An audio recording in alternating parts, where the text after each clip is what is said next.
बहुत समय पहले की बात है। एक गांव में एक व्यक्ति रहता था जो बहुत धनी व्यक्ति था। उसके पास बहुत संपत्ति थी। उसके पास किसी चीज की कोई कमी नहीं थी।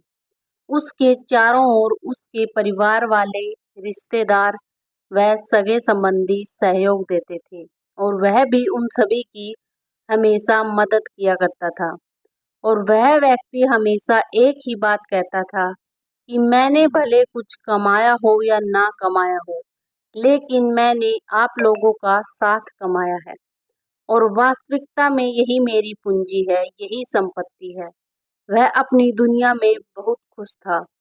सब कुछ बहुत अच्छा चल रहा था और फिर देखते ही देखते एक दिन व्यापार में ऐसा भी समय आया जब उसे यह निर्णय लेना था कि वह व्यापार में आगे बढ़े या फिर अपने व्यापार को यहीं तक सीमित रखे।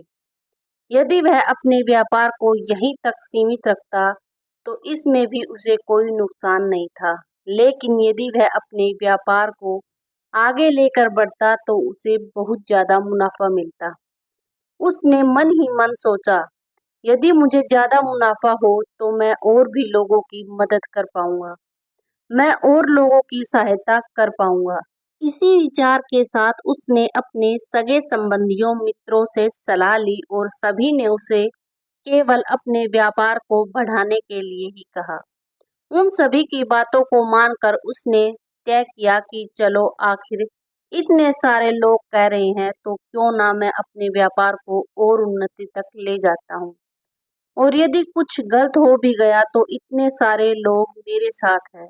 यह लोग मेरे बुरे समय में मेरा साथ अवश्य देंगे।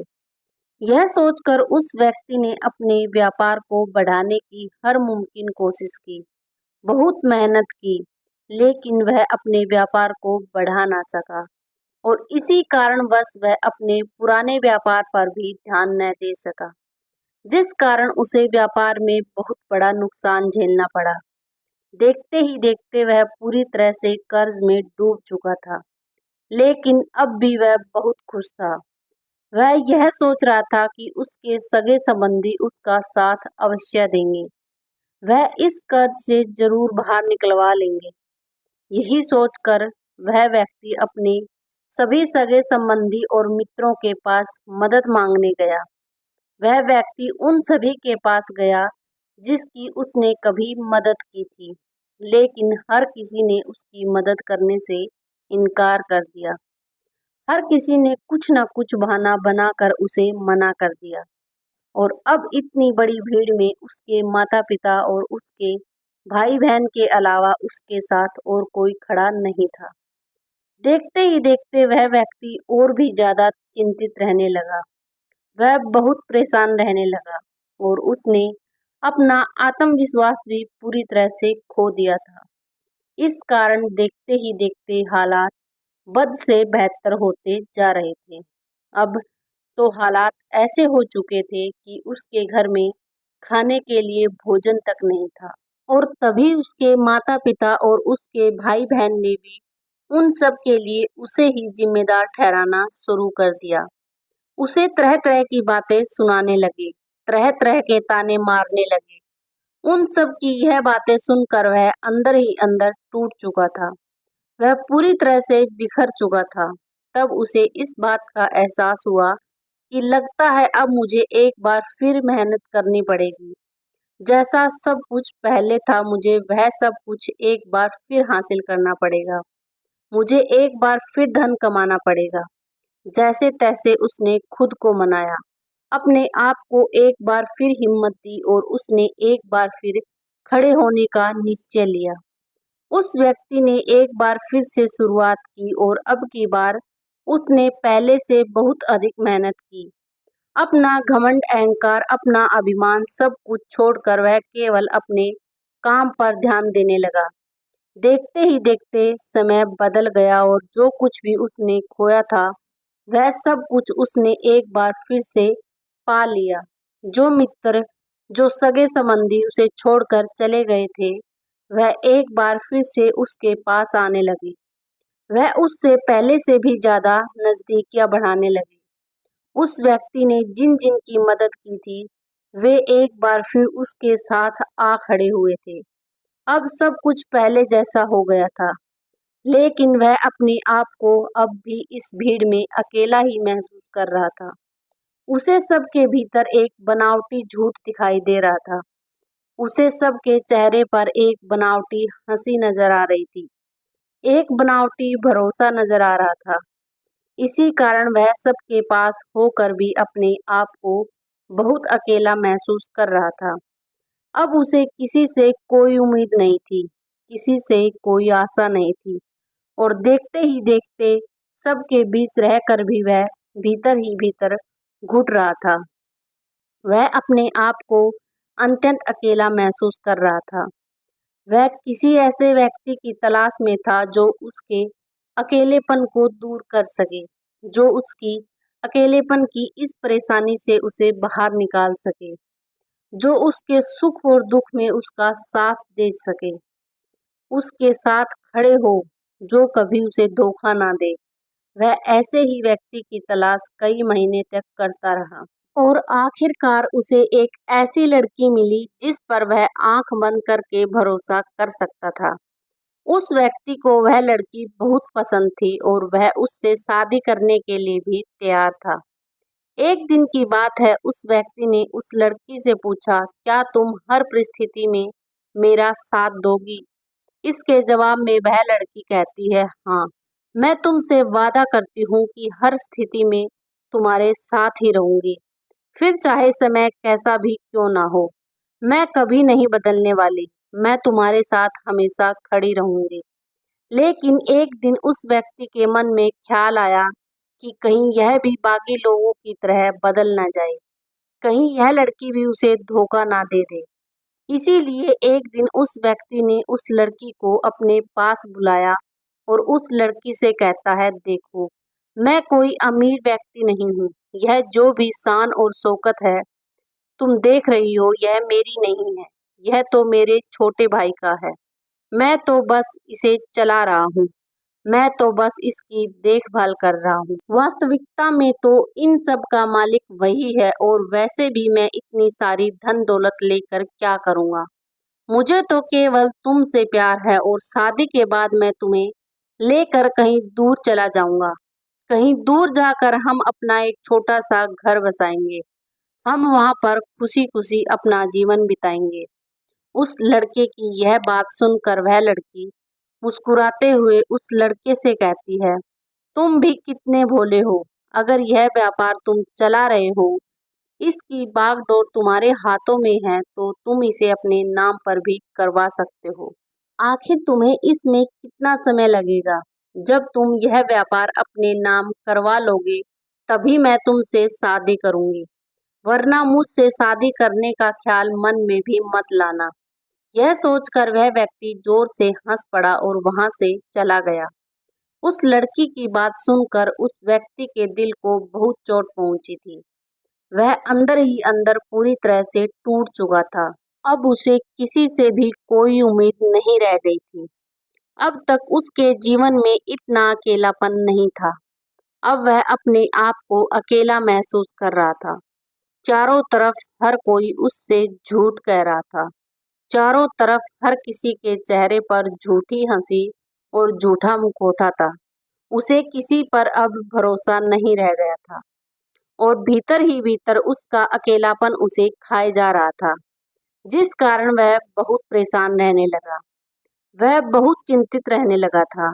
वह किसी भी हालात में अपने इस अकेलेपन से छुटकारा पाना चाहता था।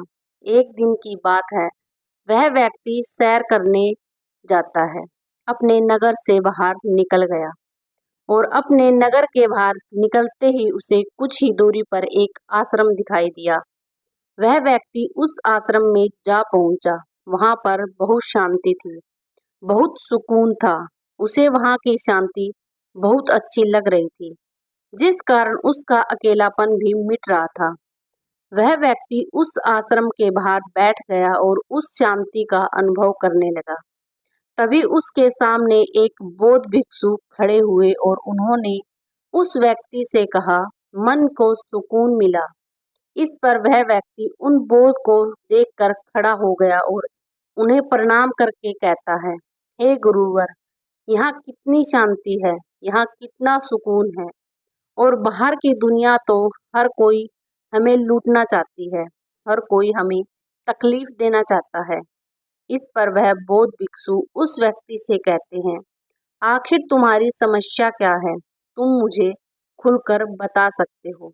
इस पर वह व्यक्ति उन बौद्ध भिक्षु से कहता है, हे गुरुवर, मैं बहुत अकेला हूँ, मेरा यहाँ पर कोई नहीं है। मेरे चारों तरफ घूमने वाला हर एक व्यक्ति केवल मेरे धन दौलत से प्यार करता है। उसे मुझसे कोई मतलब नहीं। मेरे पास बेशुमार धन दौलत है, सारी सुख सुविधाएं हैं। मेरा परिवार, मेरे मित्र, मेरे सहयोगी, मेरे सभी सगे संबंधी भी मेरे साथ ही हैं। लेकिन उनके होने के बावजूद भी मैं बहुत अकेला महसूस करता हूँ। मुझे ऐसा प्रतीत होता है कि मेरे पास सब कुछ होकर भी मेरे पास कुछ नहीं है। उन बौद्ध भिक्षु ने उस व्यक्ति की सारी बातें ध्यानपूर्वक सुनी और उसके बाद वह उस व्यक्ति से कहते हैं, मनुष्य जन्म से लेकर मृत्यु तक दो पड़ाव में जीवन जीता है। पहला पड़ाव किसी भी मनुष्य को बड़ी सहजता से मिल जाता है। उसमें उसे यह एहसास होता है कि इस जीवन में वह के अकेला है। अकेलापन उसे कुछ इस प्रकार से घेर लेता है कि उसे और कुछ नजर नहीं आता। उसे ऐसा लगता है कि सब कुछ उसके पास है, लेकिन फिर भी उसका कुछ नहीं। दूसरों से उसकी सारी उम्मीदें टूट जाती है और वह बहुत एकांत में रहने लगता है। वह बहुत चिंतित और परेशान रहने लगता है। इसी अकेलेपन को समाप्त करने के लिए वह जिंदगी भर यहाँ से वहाँ भटकता रहता है।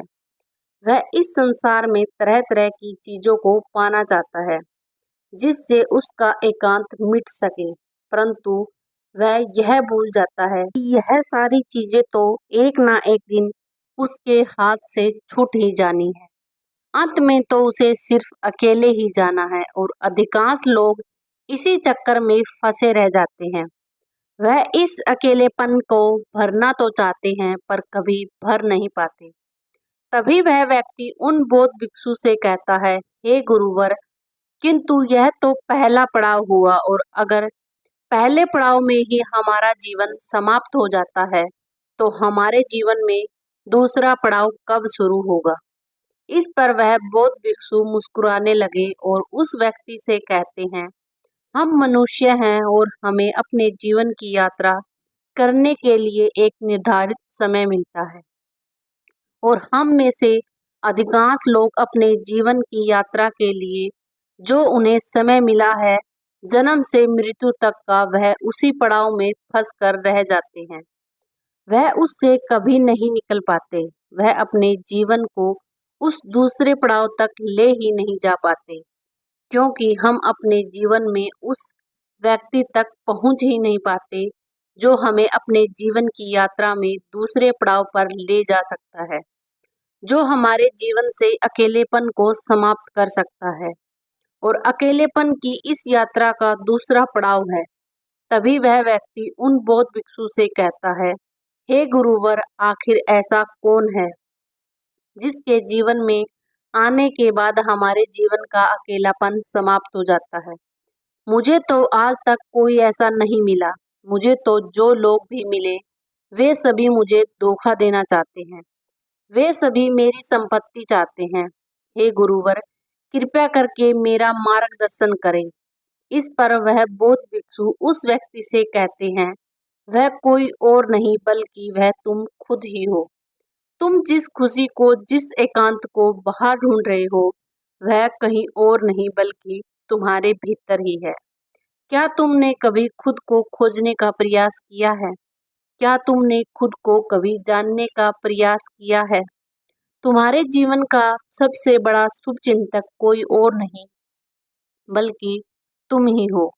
चाहे समय कैसा भी क्यों ना हो, चाहे परिस्थितियां कैसी भी क्यों ना हो, तुम ही हो जो हर परिस्थिति में, हर समय में अपने साथ खड़े रहोगे।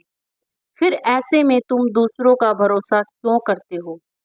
कि किसी भी परिस्थिति या किसी भी समय पर वह तुम्हारा साथ देंगे।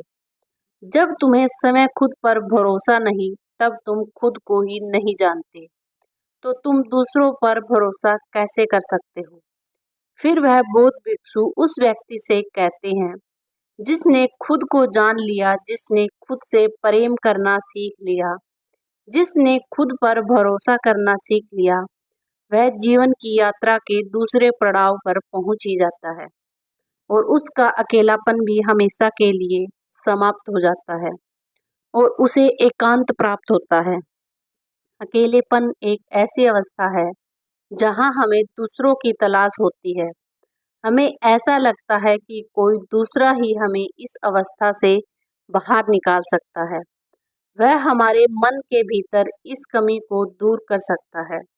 और वहीं पर दूसरी तरफ एकांत ऐसी अवस्था है जहाँ पर हम खुद को जान पाते हैं, खुद को समझ पाते हैं, हम अपने साथ होते हैं, हमें खुद पर यकीन होता है, बाकी कोई और हमारे साथ नहीं होता। दुनिया की इस भीड़ में होते हुए भी वह एकांत ही होता है। ऐसा व्यक्ति इस दुनिया में किए किसी भी कार्य से विचलित नहीं होता और ना ही उसे कभी कोई धोखा दे पाता है और ना ही कभी कोई उसका लाभ उठा पाता है। और ऐसा इसीलिए हो पाता है क्योंकि वह अपने साथ है, उसे केवल खुद पर यकीन है और वह खुद पर ही भरोसा करता है और वह एकांत में है, इसीलिए उसकी समझ के दायरे भी बढ़ते चले जाते हैं और तब तक वह अपने जीवन की असली यात्रा पर आगे बढ़ चलता है, जहां वह खुद को जानता है, खुद को पहचानता है। उन बौद्ध भिक्षु के मुख से यह सारी बातें सुनकर वह व्यक्ति उन बौद्ध भिक्षु से कहता है, हे गुरुवर, आप सत्य कहते हैं। मैंने कभी अपने आप के बारे में सोचा ही नहीं। मैंने कभी भी अपने आप पर ध्यान दिया ही नहीं। जब सभी लोग मुझसे मुंह मोड़ रहे थे, सभी लोग मेरा साथ छोड़ रहे थे, तब भी मैंने अपने ऊपर ध्यान नहीं दिया। मैंने हर बार खुद को खड़ा किया है। मेरे हर गम में मैं रोया था और अपनी हर खुशी पर मैं ही हंसा था। जीवन के बुरे दौर में, बुरी परिस्थितियों में मैंने ही खुद को संभाला था।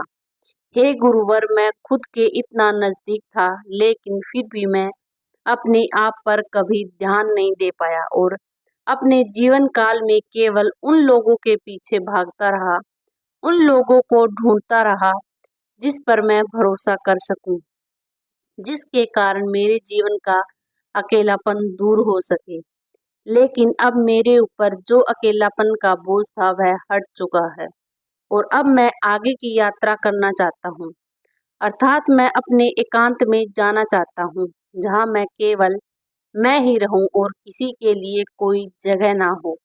इतना कहकर उस व्यक्ति ने उन बौद्ध भिक्षु को प्रणाम किया और वापस अपने घर लौट आया। लेकिन एकांत का अर्थ यह भी नहीं कि आप यह संसार छोड़कर, अपना घर बाहर छोड़कर कहीं चले जाएं। इसका अर्थ तो यह होता है कि आप इस भीड़ में रहकर, इस संसार में रहकर भी आप इस भीड़ का हिस्सा ना बने और ना ही संसार का हिस्सा बने। हाँ, संसार के सारे कार्य करते हुए भी आप अपने साथ रहें, अपने आप खुश रहें, अपने दुख में रोए और अपनी खुशी में हंसे और खुद पर भरोसा करें।